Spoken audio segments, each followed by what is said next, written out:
രണ്ട് ഡിസ്ഫോട്ടിക് മേഖല twilight zone എന്നും വിളിക്കുന്നു. 200 മീറ്ററിനും 1000 മീറ്ററിനും ഇടയിൽ ആഴമുള്ള മേഖലയാണ്. 200 മീറ്ററിനും 1000 മീറ്ററിനും ഇടയിലുള്ള ആഴമുള്ള മേഖലയാണ്. പ്രകാശം എത്തുമെങ്കിലും സസ്യങ്ങൾക്ക് പ്രകാശ സംശ്ലേഷണം നടത്താൻ വേണ്ട അളവിലുള്ള പ്രകാശം ലഭിക്കുന്നില്ല. പ്രകാശം എത്തുമെങ്കിലും സസ്യങ്ങൾക്ക് പ്രകാശ സംശ്ലേഷണം നടത്താൻ വേണ്ട അളവിലുള്ള പ്രകാശം ലഭിക്കുന്നില്ല. സസ്യ കേന്ദ്രീകൃതമായ ജീവജാലികയുള്ള മേഖലയാണ്. ജീവികൾ ഇരുണ്ട സാഹചര്യത്തിൽ ജീവിക്കാൻ അനുയോജ്യമായവയാണ്. പലതിനും ബയോലുമിനസൻസ് അഥവാ സ്വയം പ്രകാശം പുറപ്പെടുവിക്കൽ സവിശേഷതയുണ്ട്. ജീവികൾ ഇരുണ്ട സാഹചര്യത്തിൽ ജീവിക്കാൻ അനുയോജ്യമായവയാണ്.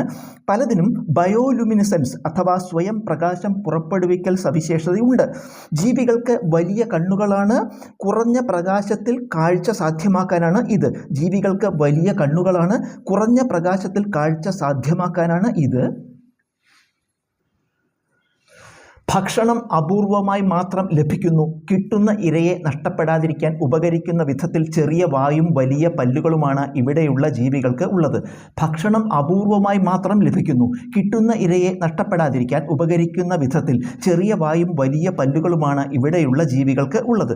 പല മത്സ്യങ്ങളും ഉപരിതലത്തിൽ നിന്നെത്തുന്ന ജൈവാവശിഷ്ടങ്ങൾ ഭക്ഷണമായി ഉപയോഗിക്കുന്നു. ജലസമ്മർദ്ദം വളരെ കൂടുതലാണ്. താപനില 4 ഡിഗ്രി സെൽഷ്യസ് മുതൽ 10 ഡിഗ്രി സെൽഷ്യസ് വരെ. ശബ്ദതരംഗങ്ങൾ കൂടുതൽ ദൂരം സഞ്ചരിക്കുന്നു. അതിനാൽ ചില ജീവികൾ ആശയവിനിമയത്തിനും വേട്ടയ്ക്കും എക്കോലൊക്കേഷൻ